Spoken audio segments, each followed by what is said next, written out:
മഹാകുംഭമേള വൻ ദുരന്തമായിട്ടാണ് അവസാനിച്ചത്. നടത്തിപ്പിലെ കെടുകാര്യസ്ഥതയും അഴിമതിയും എല്ലാം ചേർന്നതോടെ ചരിത്രത്തിലെ ഏറ്റവും വലിയ ദുരന്തമായിട്ടാണ് കുംഭമേളയ്ക്ക് കൊടിയിറങ്ങിയത്.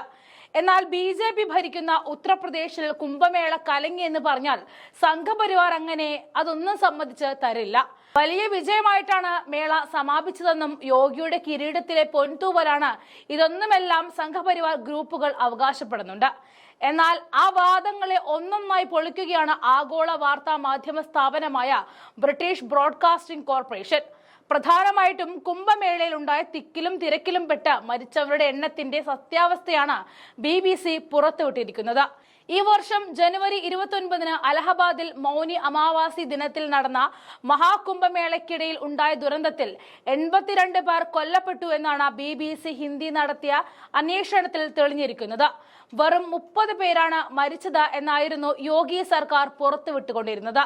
52 പേരുടെ മരണം വെറും നായ ചത്തവിലയ്ക്ക് പോലും UP സർക്കാർ നൽകിയില്ല എന്ന് ചുരുക്കം. തുടക്കം മുതൽ യോഗി സർക്കാർ മരണസംഖ്യയിൽ ഒളിച്ചുകളി നടത്തുകയാണെന്നാണ് BBC റിപ്പോർട്ടിൽ പറയുന്നത്. അപകടം നടന്നത് മറച്ചുവെക്കാനായിരുന്നു സംസ്ഥാന സർക്കാർ ആദ്യം ശ്രമിച്ചത്. ദുരന്തം നടന്ന ഒരു ദിവസം കഴിഞ്ഞിട്ടും അതുമായി ബന്ധപ്പെട്ട് ഒരു പ്രസ്താവന പോലും സർക്കാരിന്റെ ഭാഗത്തു നിന്നും ഉണ്ടായില്ല. ഒടുവിൽ ദുരന്തത്തെക്കുറിച്ച് പ്രതികരിക്കാൻ നിർബന്ധിതരായതോടെയാണ് 30 പേർ കൊല്ലപ്പെട്ടു എന്ന കണക്ക് പുറത്തു പറയുന്നത്. മരിച്ചവർക്ക് 25 ലക്ഷം നഷ്ടപരിഹാരം പ്രഖ്യാപിച്ചപ്പോഴും മരിച്ചവരുടെ യഥാർത്ഥ കണക്ക് പുറത്തു പറയാൻ സർക്കാർ തയ്യാറായതേയില്ല. കുംഭമേളയിൽ മരിച്ചവരുടെ ആകെ എണ്ണം കഴിഞ്ഞിടയ്ക്ക് അലഹബാദ് ഹൈക്കോടതിയും ആവശ്യപ്പെട്ടിരുന്നു. എന്നിട്ടും UP സർക്കാർ കൃത്യമായ കണക്ക് പുറത്തുവിടാൻ മടിച്ചു. കുംഭമേളയ്ക്കിടയിലെ ദുരന്തത്തിൽ കൊല്ലപ്പെട്ട 26 പേരുടെ കുടുംബത്തെ BBC സന്ദർശിച്ചിരുന്നു. ഇവർക്ക് 5 ലക്ഷം രൂപ നഷ്ടപരിഹാരമായി സർക്കാരിൽ നിന്നും ലഭിച്ചു. എന്നാൽ മരണപ്പെട്ടവരുടെ മൊത്തം കണക്കിൽ ഈ 26 പേരെ ഉൾപ്പെടുത്താൻ സർക്കാർ തയ്യാറായിട്ടില്ല എന്നതാണ് BBC കണ്ടെത്തിയത്. കുറഞ്ഞത് 50 ജില്ലകളിലെങ്കിലും തങ്ങൾ കടന്നു ചെന്നെന്നും 100 കുടുംബങ്ങളുമായിട്ട് സംസാരിച്ചുവെന്നും BBC അന്വേഷണ സംഘം പറയുന്നുണ്ട്. ഇതിൽ നിന്നും കുറഞ്ഞത് 82 മരണങ്ങൾ കുംഭമേളയ്ക്കിടയിലെ തിക്കിലും തിരക്കിലും ഉണ്ടായിട്ടുണ്ടെന്നും സ്ഥിരീകരിക്കാൻ സാധിച്ചു എന്നാണ് BBC റിപ്പോർട്ടിൽ പറയുന്നത്. ഈ വർഷത്തെ കുംഭമേളയിൽ 66 കോടി ജനങ്ങൾ പങ്കെടുത്തു എന്നാണ് കേന്ദ്ര സർക്കാരും ഉത്തർപ്രദേശ് സർക്കാരും ഒരുപോലെ അവകാശപ്പെടുന്നത്. 45 ദിവസം നീണ്ട കുംഭമേളയ്ക്ക് 7000 കോടി ചെലവാക്കപ്പെട്ടിട്ടുണ്ടെന്നും സർക്കാർ പറഞ്ഞിരുന്നു. എന്നാൽ ജനുവരി 29-ന് നടന്ന വലിയൊരു അത്യാഹിതത്തെക്കുറിച്ച് ഫെബ്രുവരി 19-നാണ് മുഖ്യമന്ത്രി ആദിത്യനാഥ് ഉത്തർപ്രദേശ് നിയമസഭയിൽ സംസാരിക്കുന്നത്.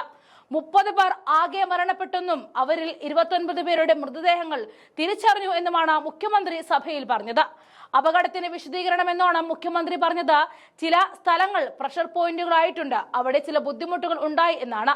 അത്തരം 4 പ്രഷർ പോയിന്റുകളിൽ അപകടം നടന്നുവെന്നും ആളുകൾ മരിച്ചു എന്നുമാണ് ചാനൽ കണ്ടെത്തിയത്. കുംഭമേളയിലെ തിക്കിലും തിരക്കിലും കൊല്ലപ്പെട്ടവരുടെ എണ്ണം 82-ലും കൂടുതലാകാം എന്നും പറഞ്ഞാണ് BBC റിപ്പോർട്ട് അവസാനിപ്പിക്കുന്നത്. അന്വേഷണത്തിൽ ഇക്കാര്യം മനസ്സിലാക്കാൻ കഴിഞ്ഞെങ്കിലും അവ സ്ഥിരീകരിച്ച് പറയുവാൻ ആവശ്യമായ തെളിവുകൾ ലഭിച്ചില്ല. ലഭ്യമായ തെളിവുകൾക്ക് അടിസ്ഥാനമാക്കിയാണ് അവർ 82 എന്ന കണക്കിൽ ഉറച്ചു നിൽക്കുന്നത്. ഭക്തരുടെ മരണനിരക്കിൽ പോലും കള്ളത്തരം കാണിക്കുന്ന യോഗി സർക്കാരിന്റെ മുഖംമൂടി വലിച്ചു കീറുകയാണ് BBC ചെയ്യുന്നത്.